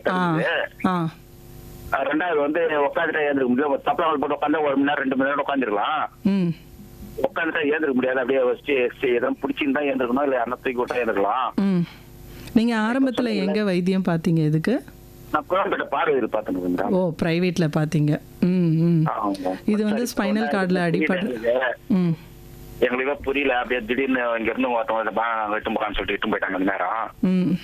இப்ப நீங்க சொன்னீங்களா கேகே நகர் சொன்னீங்க? ஆமா சார், அது வந்து ஸ்பைனல் கார்டு இன்ஜுரிக்கான ஸ்பெஷல் சென்டர். அது இங்கே அதாவது முதுகு தண்டுவடத்தில் அடிபட்டால் அதுக்கான சிறப்பு வைத்திய பிரிவு வந்து அரசு புனர்வாழ்வு மருத்துவ நிலையத்தில் இருக்குது. அந்த அடிபடுறதுலேயே வந்து கழுத்தில் அடிபடுறது, நடுமுதுகில், அதுக்கப்புறம் கீழே இடுப்பு கிட்ட வர்றதுன்னு இப்படி பல வகை இருக்குது. இதுக்கான சிறப்பு வைத்தியம் இருக்குது. அந்த காலத்துலலாம் வந்து இந்த ஸ்பைனல் கார்டில் அடிபட்டுச்சுன்னா அப்படியே படுக்க வச்சு பின்னாடி முதுகுகளை மாவுக்கட்டு போட்டு 6 வாரம் அப்படியே வச்சுருப்பாங்க. இப்போல்லாம் நம்ம டெக்னாலஜி மெடிக்கல் ஃபீல்டு நல்ல வளர்ச்சி அடைஞ்சதுனால உங்களுக்கு முதுகில் ஆப்ரேஷன் பண்ணி spinal stabilisation plate and screw வச்சுட்டு அதுக்கப்புறம் ஃபிசியோதெரப்பி பண்ணியிருப்பீங்க. அந்த ஃபிசியோதெரப்பியில் நரம்பு வளர்ந்து நீங்கள் இவ்வளோ தூரம் நடக்க வருது. பட் இன்னும் வெல்வர்ஸ்டாக நடக்க வரலங்கிறது நீங்கள் சொல்கிறதுலேருந்து தெரியுது. பேலன்ஸ் கொஞ்சம் கம்மியாக இருக்கும்னு நினைக்கிறேன். மேற்கொண்டு நீங்கள் ஒரு நல்ல ஏன்முறை மருத்துவரை உங்கள் குரோம்பேட்டிலேயே ஒரு 2 ஃபிசியோதெரபிஸ்ட் நல்லா நம்ம காலேஜில் படித்தவங்களே இருக்கிறாங்க, அங்கே இதில் வேலையில் இருக்கிறாங்க. அவங்கள அணுகி கூட அடுத்தது நம்ம என்ன மாதிரி முறையான பயிற்சி நம்ம இதுக்கு செய்யணும், இருக்கிற பவரையும் மொபிலிட்டியும் எப்படி இம்ப்ரூவ் பண்ணிக்கணும், நம்ம வெளியில் போகும்போது எப்படி பேலன்ஸோடு நடக்கணும்னு இந்த கைடன்ஸை உங்களோட குரோம்பேட் மருத்துவமனையில் இருக்கிற ஏன்முறை மருத்துவ துறையை அணுகி நீங்கள் கேட்டிங்கன்னா அவங்க கொடுப்பாங்க. அது நியர்பை. இல்லைனா கேகே நகருக்கும் நீங்கள் வரலாம். Right madam. அங்கே வந்து இல்லை மேடம், உங்கள் நேம் சொல்லலாம் மேடம். நான் முதல்ல அங்கே ஒர்க் பண்ணேன், ஆனால் இப்போ நான் எக்மோர் ஹாஸ்பிட்டலில் இருக்கேன், குழந்தைகள் நல மருத்துவமனையில். தாராளமாக சொல்லலாம், என் பேர் தெரியும். என் பேர் சிவகுமாரிங்க, ஃபிசியோதெரபிஸ்ட். சிவகுமாரின்னு ஆமாம், அங்கே இருக்க டாக்டருங்க எல்லாருக்கும் தெரியும். என் கூட ஒர்க் பண்ணுறவங்களும் ஏற்கனவே ஒர்க் பண்ணவங்களும் அங்கே இருக்காங்க. 25 வருஷம் ஒரு இடத்துல இருக்கும்போது நம்ம பேர் அங்கே எல்லாருக்கும் தெரியும். தாராளமாக சொல்லலாம், இந்த நிகழ்ச்சியில் போக சொன்னாங்கன்னு சொல்லலாம். ஓகே ஓகே, ரொம்ப நன்றி மேடம். மிக்க நன்றி மேடம். கண்டிப்பாக மேம். நம்ம வந்து காலர்ஸ்க்கு வந்து மறுபடியும் நம்ம எண் சொல்லிக்கிறணும் மேம், ஃபோன் நம்பர் சொல்லிக்கிறணும். 29860038 மற்றும் ஒரு எண் 2952205554. சென்னையை தவிர மற்ற மாவட்டங்கள் 044 முன்னிணைப்பாக. நேர்கள் வந்துட்டாங்க, பேசலாம் மேம். வணக்கம். Hello madam. வணக்கங்க. வணக்கம் மேடம். ரேடியோ வால்யூம் குறைச்சிக்கோங்க. வணக்கங்க, சொல்லுங்க மேடம். என் ஒய்ஃப் இருக்காங்க மேடம், அவங்களுக்கு சுகர் இருக்கு மேடம். ஆனா பாதெல்லாம் எரியுதுன்னு சொல்றாங்க மேடம். அது நைட்ல தூக்கமே வர மாதிரி, காலை போட்டு அடிச்சுன்னு கிடக்குறாங்க. ஓ, சுகர் வந்து 200க்கு மேலே இருக்குங்களா? எவ்வளோ இருக்கு ரீசெண்டாக பார்த்தது? அதான் எப்படி இருந்தாலும் உங்களுக்கு 200 250 அப்படி போயிடுது. ஆமா. என்ன வயசு இருக்கும் உங்களுக்கு? அவங்களுக்கு ஒரு 38 அப்படி இருக்கு மேடம். சின்ன வயசாச்சுங்களே. நம்ம சுகர் கண்ட்ரோலாக இருக்கணும், அதுக்கான டயட்டை பிரித்து சாப்பிட்ணும், ஒரே தரமாக ஃபுல்லாக சாப்பிடக்கூடாது. சுகரை நம்ம கண்ட்ரோலில் வச்சாலே இது சரியாயிடுங்க. இதுக்கு பேர் டயபெட்டிக் நியூரோபதின்னு பேர். ரொம்ப வலிக்குதுன்றாங்க, நமக்கு பார்க்கும்போது கஷ்டமா இருக்கு. ஆமாங்க, இதுக்கு பேர் வந்து டயபெட்டிக் நியூரோபதின்னு சொல்லுவோம். பாதத்தில் எரிச்சல் வரும். பாலத்து அப்படியே எரிச்சல் வரும், அந்த இந்த முட்டில இருந்து கீழே வரைக்கும் அப்படியே. ஆமாம், கால் குடைச்சல் தெரியும். யூஸ்வலாக டயபெட்டிக்கே கொஞ்சம் சீக்கிரம் டயர்டாவாங்க, நார்மலாக இருக்கிறவங்கள விட, நல்லா ஹெல்த்தியாக இருக்கிறவங்கள விட. அவங்க வேலையெல்லாம் செஞ்சுட்டு படுக்கும்போது பகலில் தெரியாது உங்களுக்கு, ராத்திரி படுக்கும்போது தான் உங்களுக்கு அந்த சிம்டம்லாம் தெரியும். இதை வந்து டயபெட்டிக் நியூரோபதின்னு சொல்லுவோம். நீங்கள் சுகரை நல்லா கண்ட்ரோலில் 150க்குள்ளே மெயின்டைன் பண்ணாங்களாலே, சாப்பிட்டதுக்கு அப்புறம் எடுக்கிறது, சாப்பிட்டதுக்கு முன்னாடி எடுக்கிறது, 80லேருந்து 120க்குள்ளே அதை கண்ட்ரோலில் வந்தாலே இது தானாக போகும். அப்படி இல்லைன்னா நீங்கள் வந்து அருகில் இருக்கிற உங்களோட டயபெட்டாலஜிஸ்ட், நம்மளோட கவர்மெண்ட் ஹாஸ்பிட்டல்லையே டயபெட்டாலஜியில் ஃபுட் கேர் கொடுக்குற பிரிவு இருக்குது. அதுக்கு எப்படி வந்து அதுக்கான செப்பல் போடணும், அதுக்கு வந்து காலுக்கு எப்படி நைட் படுக்கும்போது ஒரு மசாஜ் கொடுக்கணும், நீட் மசாஜ், இந்த மாதிரி கைடன்ஸ் கொடுப்பாங்க. நீங்கள் முதல்ல உணவு கட்டுப்பாட்டில் சுகருக்கான தேவையான மருந்து ஒரு டயபெட்டாலஜிஸ்ட் ஒப்பீனியன் எடுத்து அரசு மருத்துவமனையில் அதுக்கு தகுந்த மாதிரி நீங்கள் நடந்துட்டாலே இதில் பாதி வந்து நீங்கள் சரி பண்ணிடலாம். ஏன்னா வயசு அவங்களுக்கு சின்னதாக இருக்குது, அவங்களோட ரோல் சொசைட்டியில் இன்னும் நிறைய இருக்குது. மேடம் சொல்லுங்கள். ஆளு மெலிஞ்சினே வராங்க மேடம். எல்லாமே சுகர்னால தாங்க. நீங்கள் வந்து முறையாக நீங்கள் டாக்டர்கிட்ட காமிச்சு தானே மருந்து எடுக்கிறீங்க? ஆமாம் மேடம், இது கவர்மெண்ட் ஹாஸ்பிட்டல் தான் காட்டுறோம், மாத்திரை கொடுப்பாங்க. ஆமாம், நம்ம கேஎம்சி இல்லைங்களா? ஆமாம் மேடம். அங்கே வந்து இதை சொல்லுங்கள், இந்த மாதிரி காலுக்கு பிரச்சனை இருக்குன்னு. அவங்க உங்களை பார்த்துட்டு அதுக்கான இது மாத்திரையெல்லாம் அதுக்கு இருக்குது, ஆனால் கேட்காது உங்களுக்கு. நம்மளோட சாப்பாடு மாத்திரை வந்து கால் எரிச்சல் போகிறதுக்கு டாக்டர்ஸ் எழுதுகிறாங்க. பட் அவங்க வந்து அது குறிப்பிட்ட எவ்வளோ நாள் நம்ம போட முடியும்? நமக்குன்னே நம்மளோட உணவு கட்டுப்பாடு இருக்கணும், நம்ம நல்லா ஆக்டிவாக இருக்கணும், முறையான எக்ஸசைஸ் பண்ணணும், கொஞ்சம் நல்லா நடக்கணும். காலையிலையும் சாயங்காலமும் மொத்தமாக நடக்க முடியலன்னா ஒரு 15 நிமிஷம் நடக்கணும். லேடிஸ் வந்து நம்ம நாட்டில் என்னென்னா தன்னை தான் கவனிச்சுக்கிறது இல்லை, ஃபேமிலின்னு அவங்கள பார்க்குறாங்களே ஒழிய அவங்களுக்கான அட்டென்ஷன் இல்லாமல் போகுது. அதுக்கப்புறம் அவங்க எல்லாம் சேர்த்து வச்சு ஒரு நாள் முடியாமல் போனால் கஷ்டம். ஏன்னா 38 வயசு தானே சொல்கிறீங்க நீங்கள். அதனால் அவங்கள வந்து கரெக்டான இதில் முறையான பயிற்சி, வாக்கிங் இதெல்லாம் பண்ண சொல்லுங்கள் அவங்கள. அப்படியே வந்து நம்ம டயபெட்டாலஜிஸ்ட் ஒப்பீனியனும் கேட்டு இந்த பாத வலிக்கான சிறப்பு சிகிச்சையும் அங்கே இருக்குது, அதையும் சேர்த்து எடுத்துக்கோங்க. சரியா? சரிங்க madam. Thanks madam. Thanks madam. வணக்கம். ஹலோ வணக்கங்க. வணக்கம் டாக்டர். வணக்கங்க, சொல்லுங்க. வேலூர்ல இருந்து செல்வ கணேசன் பேசுறேன். சொல்லுங்க மேடம். எங்களுக்கு ஒரு 15 வருஷத்துக்கு முன்ன கால்ல ஆக்சிடென்ட் ஆச்சு மேடம். சரி. அடிபட்டு ராடு வச்சிருக்காங்க மேடம். எந்த இடத்துல? காலில் முழங்காலுக்கு கீழேயா இல்லை பாதத்துக்கு மேலேயா? முழங்காலுக்கு கீழே மேடம். முழங்காலுக்கு கீழே, பாதத்துக்கு கணுக்காலுக்கு மேலே. சரி. 15 வருஷத்துக்கு முன்னாடி சொல்றீங்க. ஓகே. இப்போ என்ன கஷ்டம் இருக்கு உங்களுக்கு? இப்போ நடக்க முடியுது. இந்த ராடு எடுத்துடலாங்களா? இல்லை, 15 வருஷம் ஆயிடுச்சு. இப்போ கை அந்த மாதிரி இருந்தால் இதுக்கு உங்களுக்கு நல்ல ஒரு எலும்பு முறிவு நிபுணர் தான் கரெக்டாக சொல்லணும். இருந்தாலும் என் அனுபவத்தில் சொல்கிறேன். உங்களுக்கு வந்து வயசு என்னங்க ஆகுது? 64 64 வயசில் எடுக்கும்போது எலும்போட வந்து அந்த ஆஸ்டியோபோரோசிஸ்ன்னு சொல்லுவோம். எலும்பில் வந்து தேய்மானம் அந்த நேச்சுரல் ஹெல்த்தியாக இருக்காது. அதனால் சப்போர்ட்டிவாக தான் உங்களுக்கு இருக்கும். அந்த அந்த ஃபிக்ஸேட்டர் வச்சுருக்காங்கல்ல, பிளேட் அண்ட் ஸ்க்ரூ, அதை எடுத்தால் நீங்கள் மறுபடியும் ஆப்ரேஷன் பண்ணிக்கிட்டு அதுக்கப்புறம் மறுபடியும் காலில் வலி ஸ்டிஃப்னஸ் வரும். அதுக்கப்புறம் மறுபடியும் ஃபிசியோதெரப்பி எடுக்கணும், செய்யணும். ஹலோ, 2 வருஷத்துக்கு முன்ன 2 ஸ்க்ரூ கைட்னாங்க மேடம். அதில் ஏதாவது இன்ஃபெக்ஷன் ஏதாவது பிரச்சனை இல்லைன்னா தண்ணி மாதிரி வடிஞ்சது அந்த மாதிரி இருந்தால் ஒரு சூழ்நிலையில் எடுக்க வேண்டியதாக இருக்கும், எடுத்திருப்பாங்க. இல்ல டே கேர் நடக்க முடியல, அந்த ஸ்க்ரூ கைட்டிஸ்ன்னு சொல்லிட்டு நடக்க முடியல. போனோம் சிஎம்சில தான் பண்ணாங்க வேலூர்ல. ஓகே, மிச்சம் இது இன்னும் 4 ஸ்க்ரூ இருக்குது மேடம். இப்போ என்ன டவுட்னா, இப்போ நீங்க இதுவா இருக்கீங்களா பிசியோதெரபிஸ்ட்? ஆமாம். அது எக்ஸசைஸ் எதனா பண்ணணுங்களா இல்லை அப்படியே விட்டுடலாங்களா? இல்லைங்க, உங்களை பொறுத்த வரைக்கும் அப்படியே விடுறது நல்லது. இருந்தாலும் நீங்கள் சிஎம்சியில் பார்த்த அதே டாக்டர், ஆர்த்தோ டாக்டர்கிட்ட இப்போ வந்து எனக்கு கொஞ்சம் தூரம் நடந்தால் ஒரு 1/2 கிலோமீட்டர் நடக்க முடியுமா உங்களால்? நடக்க முடியும். அப்படின்னா நீங்கள் எடுக்க வேண்டாம் சார், அப்படின்னா எடுக்க வேண்டாம். ஸ்டிக் கூட இருக்குது, ரொம்ப ரொம்ப நல்லது. ஸ்டிக்கு யூஸ் பண்ணால் உங்களோட பாடி, நீங்கள் எவ்வளோ வெயிட் இருப்பீங்க? 55 அவ்வளோதான் இருக்கிறது. ஓ, மாடரேட் வெயிட் தான். வெயிட் அதிகமாக இருந்ததுன்னா கஷ்டம். உங்களோட உடம்பு வெயிட்டை உங்கள் கால் தான் தாங்குது. அப்போ நீங்கள் ஸ்டிக்கு யூஸ் பண்ணால் உங்களோட வெயிட்டு அந்த அடிப்பட்ட இடத்துல இந்த ஃப்ராக்சர் சைட்டு நேரம் ஃப்ராக்சர்லாம் நல்லா கூடி இருக்குது. அதில் ஒன்றும் சந்தேகம் இல்லை, நீங்கள் பயப்பட வேண்டாம். சரிங்களா? 1/2 கிலோமீட்டர் நடக்கிறேன் மேடம். அப்படின்னா நீங்கள் வந்து யூ கேன் மேனேஜ், ஒன்றும் ப்ராப்ளம் இல்லை, எடுக்கணும்னு அவசியம் கிடையாது. இருந்தாலும் நான் எண்முறை பயிற்சி சிகிச்சையாளர் தான் நான். அதனால் நீங்கள் அதே ஆப்ரேட் பண்ண சிஎம்சி டாக்டர்கிட்டயே போயிட்டு நீங்கள் கேளுங்க, அவங்களும் இந்த தகவலை தான் உங்களுக்கு சொல்லுவாங்க. எடுக்காமல் இருக்கிறது நல்லதுன்னு நினைக்கிறேன் நான்.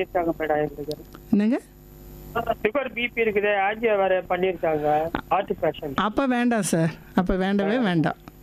ஏன்னா 64 இயர்ஸ் சொல்கிறீங்க, ஆஞ்சியோ பண்ணியிருக்காங்க, பிபி சுகருக்கெலாம் மருந்து எடுக்கிறீங்க. ஸ்ட்ரிக்கை வச்சுட்டு நீங்கள் ரெகுலராக கொஞ்சம் முறையான பயிற்சி, கொஞ்சம் தூரம் நடக்கிறதுன்னு உங்களோட ஃப்ளெக்சிபிலிட்டியை மெயின்டைன் பண்ணிக்கிட்டாலே உங்களால் சொசைட்டியில் ஒரு எஃபெக்டிவ் மெம்பராக இருக்க முடியும். சரிங்களா? ஆமாம், ரிட்டையர் ஆகிட்டேன், காலேஜில் வேலை செஞ்சு. ஓஹோ, ஒரு ஆக்சிடென்ட்ல அது மாதிரி ஆயிடுச்சு. பரவாயில்ல சார். அதுதான் நீங்க எக்ஸசைஸ் பண்ணலாமா அதுக்காக தான். இல்லை, நம்ம நடக்கிறதே ஒரு நல்ல எக்ஸசைஸ் தானே சார். அப்படியே நீங்கள் பண்ணணும்னா பாதம் தாளம் போடுற மாதிரி முட்டி அழுத்துற பயிற்சி, அதுக்கப்புறம் காலை மடக்கி நீட்டுற பயிற்சி, பாதத்துக்கு நல்லா கொஞ்சம் பிடிச்சு விடுறது. பகலில் ஒன்றும் தெரியாது சார், நைட்டில் சாயங்காலம் போக போக தான் இந்த வலி இருக்கும். அப்போ பாதத்தை கொஞ்சம் நீங்களாக உங்களோட கையில் நீட் பண்ணி விடுறது, அந்த மாதிரி சில பயிற்சிகள் செஞ்சு உங்களோட அந்த சிம்டத்தை கொஞ்சம் குறைச்சிக்கலாம், வலி வர்றதை குறைச்சிக்கலாம். நீங்க பக்கத்துல இருக்க எண்முறை கவர்மெண்ட்ல அடுக்கம்பாறையில 2 ஸ்க்ரூ கைட்னாங்க. சரிங்க சார். இப்போ அடுக்கம்பாறையில் நம்ம வந்து வெள்ளூரில் அரசு மருத்துவமனையே இருக்குது. அங்கே இருக்கிற ஒரு எண்முறை மருத்துவரை பார்த்தா உங்களோட இந்த வலி, இந்த பிரச்சனை, கொஞ்சம் தூரம் நடக்கிறது வந்து பண்ணால் வலிக்குதுன்னு சொல்கிறதுக்கு அவங்க உங்களுக்கு கைடன்ஸ் கொடுப்பாங்க. அதை எடுத்திங்கன்னா நட கொஞ்சம் கூட ஆகும், இந்த வலியெல்லாம் வேதனையெல்லாம் குறைக்கலாம். சரிங்களா? நம்மளோட தீமே வந்து வேர்ல்டு ஃபிசியோதெரப்பி டே கொண்டாடுறதே வந்து இந்த மாதிரி ஏஜ்டு பீப்புளுக்கு லைஃப் லாங்கிவிட்டியை கொடுக்கறதுக்கும் அதுக்கான சர்வீஸ் பண்ணுறதும் தான் நம்மளோட ஃபிசியோதெரப்பியோட தலையாய கடமையாக இருக்குது, ஃபிசியோதெரபிஸ்டோட. அதனால் நீங்கள் அவசியம் ஒரு எண்முறை மருத்துவரை அங்கே அணுகுங்க அடுக்கம்பாறையில். சரிங்களா? அவங்க இப்போ இருக்கிற லைஃப் ஸ்டைலை இன்னும் கொஞ்சம் பெட்டராக உங்களுக்கு ப்ரொமோட் பண்ணி தருவாங்க. கம்ப்ளீட்டாக க்யூர் பண்ணலைன்னா கூட you can move your shelf, உங்களோட ஃபேமிலி டியூட்டிஸை நல்லா பண்ண முடியும். அதுக்கு அவங்க கைடன்ஸ் கொடுப்பாங்க, அதை நீங்கள் ஃபாலோ பண்ணுங்கள். ஓகேங்களா? ஹலோ, வணக்கங்க. வணக்கம் மேடம். சொல்லுங்க. வேதாரண்யம் வட்டம் கருப்பம்புலம் தெற்கிலிருந்து சிவகுமார் பேசுறேன் மேடம். சொல்லுங்க சார். நலமா இருக்கீங்களா மேடம்? நலமா இருக்கேன் சார். நீங்க நல்லா இருக்கீங்களா? நலமா இருக்கேன் மேடம். அதாவது மேடம் இந்த சாப்பிட்டாச்சு மேடம். இந்த முழங்கால், என்னுடைய நண்பருக்கு ஒருத்தருக்கு முழங்கால் மூட்டு அந்த சவ்வு வந்து தேய்ந்து போயிட்டு அப்படின்னு சொல்லிட்டு ஒரு 6 மாசமா அவரால் நடக்க முடியல. வந்து நடக்க முடியாம அடுத்த தூக்கி தான் விட்டு அங்க தூக்கி விட்டு தான் கொண்டு உட்கார வைக்கணும். அந்த மாதிரி ஒரு சூழல் இருக்கின்ற போது அந்த எலும்பு தேய்மானம் அப்படின்னு சொன்னாங்க. எலும்பு தேய்மானம்னு சொன்னாங்களா இல்லை தசையில் டெண்டனோட டேர் அது மாதிரி ஏசிஎல் டேரு அந்த மாதிரி ஏதாவது சொன்னாங்களா? என்ன வயசு அவருக்கு சொன்னீங்க? 42 வயசு மேடம். 42 வயசு. ஆமா, அந்த மாதிரி இருக்கின்ற போது அந்த வைத்தியம் பண்ணி இப்ப ஓரளவுக்கு நடக்கிறாரு. ஆனா கால் வந்து வளைஞ்சிட்டு மேடம். அந்த வளைந்த கால் வந்து மீண்டும் நேராக்க முடியுமா? முட்டிக்கு கீழே பாதத்துக்கு மேல கால் வந்து கொஞ்சம் வெளியில அவுட்டரா வளைஞ்சிருக்குங்கிறீங்களா? ஆமா ஆமா, அவுட்டரா இல்லையா? முட்டிக்கு கீழே நம்மளோட பாதத்துக்கு கொஞ்சம் மேல. அதனால அவங்களுக்கு ஏதாவது இந்த ரொமட்டாலஜி ப்ராப்ளம் ஏதாவது இருக்குங்களா உங்களுக்கு? மூட்டு வலி அந்த சொல்லுவாங்கல்ல ரொமட்டாலஜி ப்ராப்ளம்னு, அந்த மூட்டு வலி அதுக்கான மருந்துகள் எடுக்கிறாங்களா? எடுத்துக்கிட்டு தான் இருக்காங்க மேடம். அந்த மூட்டு வலி இருந்ததுனாலதான் அந்த சவ்வு வந்து தேஞ்சு இந்த காலே சுத்தமா நடக்க முடியாம புரியுது கீழே பூண முடியாம போயிருச்சு.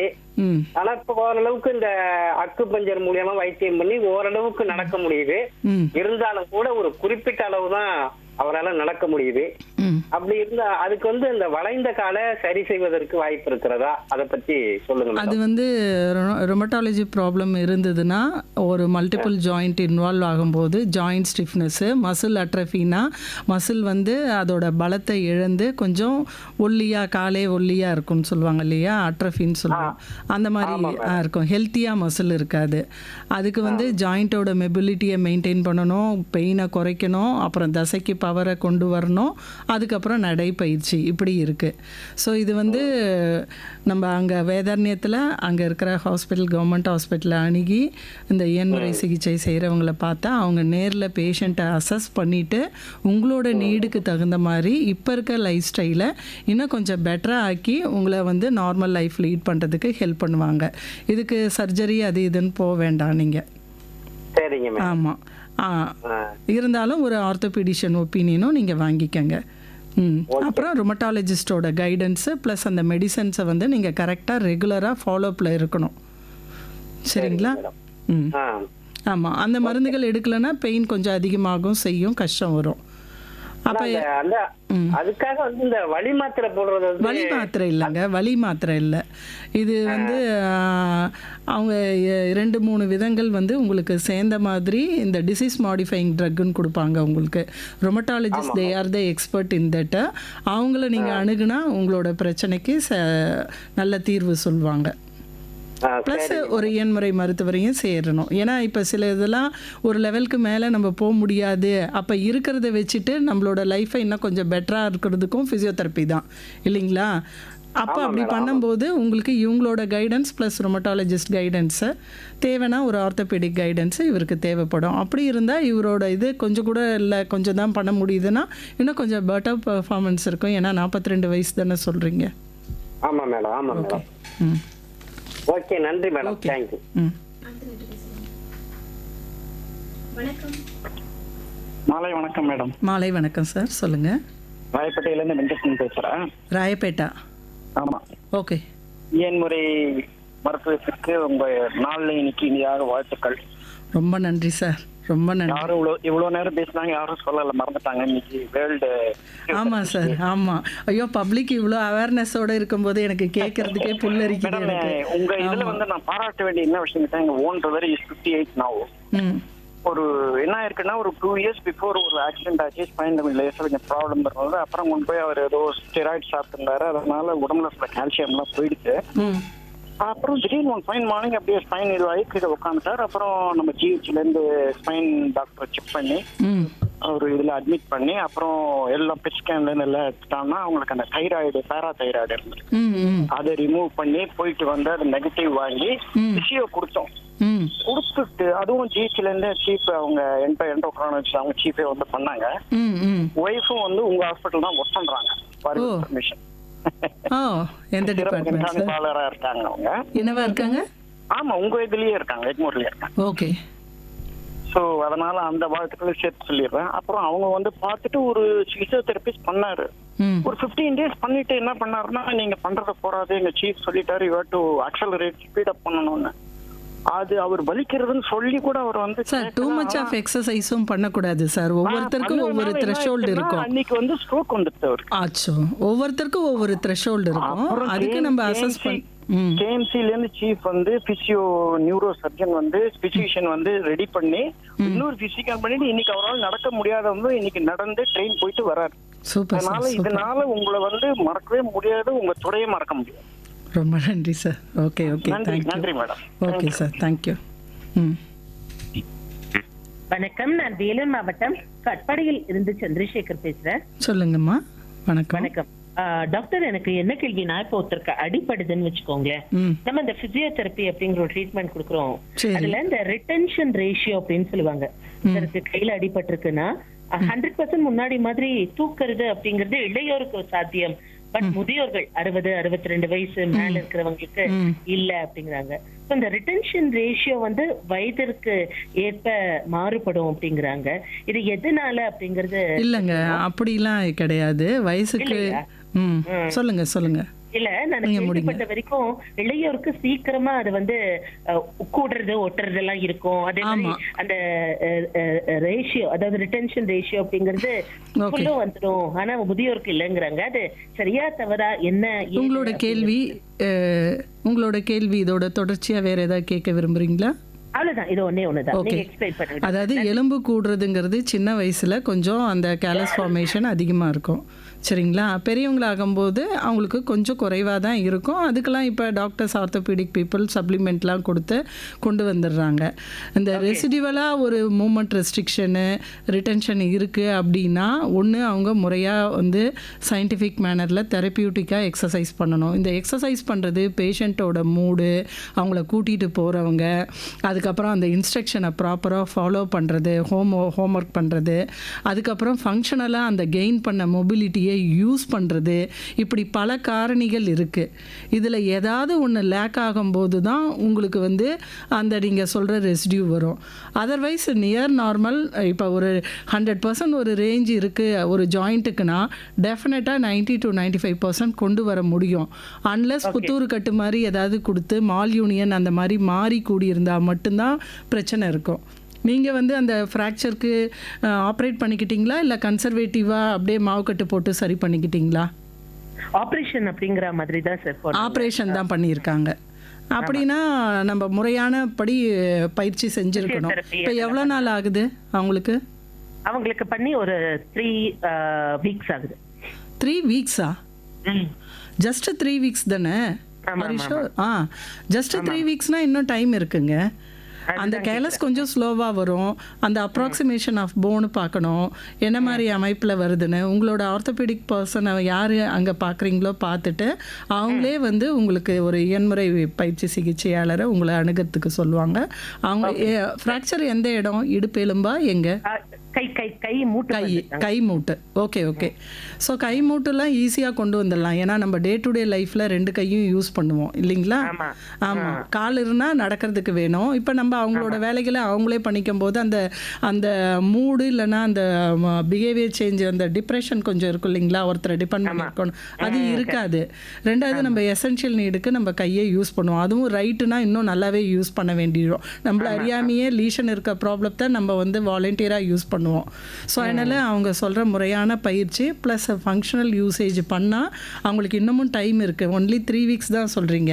ஒரு ஃப்ராக்சர் ஆகி ஆப்ரேட் பண்ணி அந்த கை வந்து திருப்பி வந்து ஃபுல் ஃபங்க்ஷனுக்கு வர்றதுக்கு it takes about minimum 3 months madam. ஆனால் கண்டிப்பாக வரும். அதில் ரெசிடியூலாம் வராது. நீங்கள் வந்து அப்படி இப்படின்னு சொல்கிறவங்கள கேட்க வேண்டாம். நம்பிக்கையாக நீங்கள் முறையாக பண்ணுங்கள், கரெக்டான கைடன்ஸை ஃபாலோ பண்ணுங்கள். ஷுவராக யூ வில் கெட் இட். சரிங்களா? மேம் எனக்கு ஒரு டவுட்டு. இப்போது நாங்கள் வந்து எங்களை மாதிரி ஆஃபீஸில் இருக்கிறவங்க வந்து முதுகு வலி வந்து மோஸ்ட்லி வருது மேம். ஓகே. இது வந்து எப்படி மேம் சரி பண்ணி? ரொம்ப நேரம் உட்காந்து ஆஃபீஸில் வேலை பார்க்குறது, கழுத்து வலி முதுகு வலிங்கிறது கொஞ்சம் ரொம்ப காமனு. இங்கே ப்ரைவேட்லலாம் ஒர்க் பண்ணால் ஐடி கம்பெனி அதெல்லாம் நேரம் காலம் பார்க்காம ஒரு ப்ராஜெக்ட் முடிக்கணும்னா உட்காந்து வேலை பண்ணணும். இது வந்து மெக்கானிக்கல் ஸ்ட்ரெயின்னு சொல்லுவோம் நம்ம. இப்போ ஒரே இடத்துல ஒரு 7-8 மணி நேரம் இல்லை குறைஞ்சது 4 மணி நேரம் உட்காந்து வேலை செய்கிறாங்கன்னா அட்லீஸ்ட் ஒரு 45 நிமிஷம் 1/2 மணி நேரத்தில் ஒரு 10 செகண்ட் செகண்ட் நீங்கள் இருக்கிற இடத்த விட்டு சேரை விட்டே எழுந்து பாடி அலர்ட்டாக நிற்கிறதே ஒரு ஜென்ரல் வெல்பீயிங் தான். உங்களோட பேக் மசில் அதோட ஆப்டிமம் லெவலில் நல்லா ஸ்ட்ரெச் பண்ணிக்கிறீங்கன்னு சொல்லலாம். அது ஒன்று. ரெண்டாவது, வீட்டுக்கு போன பிறகு நம்மளோட சோஃபா அந்த மாதிரி இருந்ததுன்னா நம்ம எல் மாதிரி பொசிஷனில் காலை வந்து சோஃபாவில் உட்கார்ற இடத்துல வச்சுட்டு நம்மளோட பேக் வந்து கீழே தரையில் இருக்கிற மாதிரி எல் பொசிஷனில் படுத்தாலும் நம்மளோட ஸ்பைன் ஸ்ட்ரெயிட் ஆகும், மசில்ஸ் எல்லாம் நல்லா ரிலாக்ஸ் ஆகும், பெயின் குறையும். நம்ம ஒரு 5 to 10 நிமிஷம் படுத்தாலே போதும், நல்ல ரிலீஃப் இருக்கும். இதையும் தாண்டி தெரப்பியூட்டிக்காக கரெக்டாக ஒரு கைடன்ஸோட பேக் கேரு, லிஃப்டிங் ஆப்ஜெக்ட்டு, அதுக்கப்புறம் வந்து ஹவு டு சிட்டு, எல்லாரும் சரிஞ்சு உட்காந்துப்பாங்க ஆஃபீஸில் கம்ப்யூட்டர் பார்க்குறேன்னு சொல்லி இல்லை எட்டி பார்க்குறேன்னு சொல்லி அந்த மாதிரி பண்ணுவாங்க. அந்த மாதிரி சமயத்தில் வந்து நம்ம பேக் ஸ்ட்ரெயின் ஆகும். அது வந்து சிம்பிள் மெக்கானிக்கல் ஸ்ட்ரெயின் தான். இன்றைக்கி வேலை பண்ணிவிட்டு சாயங்காலம் வந்தால் வலிக்கும், நாளைக்கு காலையில் நீங்கள் ஃபிட் ஆகிடுவீங்க, குளிச்சா ஆஃபீஸ் போவீங்க. அந்த மாதிரி பேக் பெயினுக்கு நம்ம வந்து கோர் ஸ்டெபிலிட்டி ப்ரோக்ராம்னு இருக்குது. நம்மளோட பேக்கை how to keep strong enough அப்படின்னு இருக்குது. அதை வந்து நம்ம ஒரு ஃபிசியோதெரபிஸ்ட் நிறைய கவர்மெண்ட் ஹாஸ்பிட்டல் இருக்காங்க, ஒரே ஒரு நாள் மட்டும் போய் கைடன்ஸ் கேட்டுட்டு நம்ம ஃபாலோ பண்ணிக்கலாம். டே டு டே லைஃப்பில் அந்த மாதிரி பண்ணிக்கலாம். மெயினாக வந்து அந்த இடத்த விட்டு ஃபியூ செகண்ட் இது பண்ணுறது, 2 கையும் நல்ல மேலே ஸ்ட்ரெச் பண்ணி கோவிந்தா சொல்கிற மாதிரி நல்ல ஒரு ஸ்ட்ரெச் கொடுத்தோம்னாலே, இல்லை முடிஞ்சால் இஃப் பாசிபிள் சீட்டை விட்டு ஒரு காஃபி பிரேக் போகிற மாதிரி ஒரு 2 hours ஒன்ஸ் ஒரு 5 நிமிஷம் ஒரு ஜஸ்ட் வித் இந்த ஆஃபீஸ் ஒரு ரவுண்டு போயிட்டு வந்து உட்காந்தா கூட you feel good. Okay ma'am. லாஸ்ட்டாக வந்து இப்போ மக்களுக்கு நீங்கள் ஒரு சொல்கிற ஆலோசனை மேம். மக்களுக்குங்களா? ஓகே. அதாவது இப்போ கவர்மெண்ட்டில் வந்து அதுக்கு முன்னாடிலாம் டிஸ்ட்ரிக்ட் ஹாஸ்பிட்டலில் மட்டும்தான் ஃபிசியோதெரப்பி இருந்தது, அப்புறம் மெடிக்கல் காலேஜ் ஹாஸ்பிட்டல் இருந்தது, இப்போல்லாம் அப்கிரேடட் ஹாஸ்பிட்டல்லையும் வந்துடுச்சு. அப்புறம் நம்மளோட தமிழ்நாடு கவர்மெண்ட் இப்போ மக்களை தேடி மருத்துவம்னு சொல்லி அதுலேயும் ஃபிசியோதெரபிஸ்ட்டை இன்வால்வ் பண்ணியிருக்கு. ஸோ இதனால் என்ன ஆகுது, உங்களுக்கு நிறைய இடத்துல வந்து நல்லா படித்து அதுவும் எம்ஆர்பி எக்ஸாம் மூலம்தான் ரெக்ரூட் ஆகுறாங்க. அதனால் முறையான கல்வி கற்று அதுக்கான தகுதி இருக்கிறவங்க தான் கவர்மெண்ட் ஹாஸ்பிட்டலில் வேலைக்கே இப்போ எடுக்கிறது. அப்படி தான் நிலைமை. அப்படி இருக்கும்போது இவங்களை அணுகும்போது உங்களுக்கு கரெக்டான வைத்தியம் அதை உங்களுக்கு வந்து கொடுப்பாங்க. அதை வந்து நீங்கள் பப்ளிக்காக இருக்கிறவங்க அதை அவைல் பண்ணிக்கணும்னு கேட்டுக்கிறேன். அது இல்லாமல் சாதாரணமாகவே ஜென்ரல் வெல்பீயிங் இருக்கணும்னா ஒரு நாளைக்கு ஒரு 10 நிமிஷம் காலையில் சாயங்காலம் நடக்கிறது, regular free set of exercise, நம்ம கை கால் மடக்கி நீட்டுறது, ஒரு ஜென்ரலாகவே எல்லா ஜாயிண்ட்டையும் யூஸ் பண்ணுற மாதிரி ஒரு மெயின்டெனன்ஸ் எக்ஸசைஸ்ன்னு ஒன்று வச்சுட்டு பண்ணலாம். ஓகே மேம், ரொம்ப தேங்க்யூ மேம் உங்களுக்கு. ஓகே.